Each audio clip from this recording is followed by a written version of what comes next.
সেই দিন আর বেশি দূরে নয়, যেদিন আমার মৃত্যুর খবরটা ভেসে আসবে মসজিদের মাইকে, আর আমার নিথর দেহটা দেখে মানুষ আফসোস করে বলবে, কালকেও দেখেছিলাম এই মানুষটাকে মুচকি হেসে কথা বলতে, তবে আজ হঠাৎ এমন হলো কেন?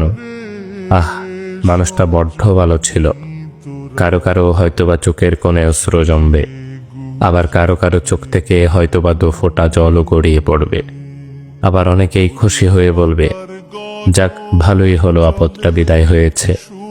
বেঁচে থাকতে কি কম জ্বালিয়েছিল? ব্যস্ততার কারণে আমার অনেক কাছের মানুষরাও হয়তোবা আমার জানাজায় উপস্থিত হতে পারবে না। আবার অনেক দূরের মানুষও শত ব্যস্ততার মাঝেও ছুটে আসবে আমাকে শেষবারের মতো বিদায় দিবে বলে। লুকিয়ে থাকবো আমি 3 টুকরো সাদা কাফনের আড়ালে। কেউ কেউ ছুটে আসবে আমাকে শেষবারের মতো একটুখানি দেখবে বলে। আবার কেউ কেউ আমার মৃত্যুর সংবাদ শুনে দোয়া পড়াটাও প্রয়োজন বোধ মনে করবে না।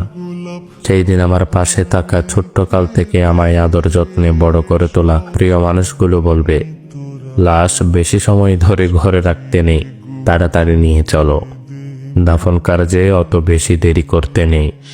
শত কষ্ট উপেক্ষা করে তৈরি করা আমার সাজানো গোছানো জীবনের সমস্ত সম্পর্ক, টাকা পয়সা, গাড়ি বাড়ি, জায়গা জমি ইত্যাদি কিছুই আর আমার থাকবে না। এমনকি দিন কয়েক পর হয়তোবা আমার অস্তিত্বটুকুও হারিয়ে যাবে মরুর ধূলিকণার মতো।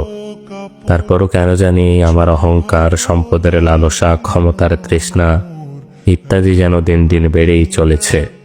একদিন আমার মৃত্যু হবে, আর সবকিছুই ছেড়ে চলে যেতে হবে সেই অন্ধকার কবরে। এই কথা যেন জেনে বুঝেই ভুলে বসে থাকি এই মিথ্যে দুনিয়ার মিথ্যে মায়ার চাদরে নিজেকে জড়িয়ে রেখে।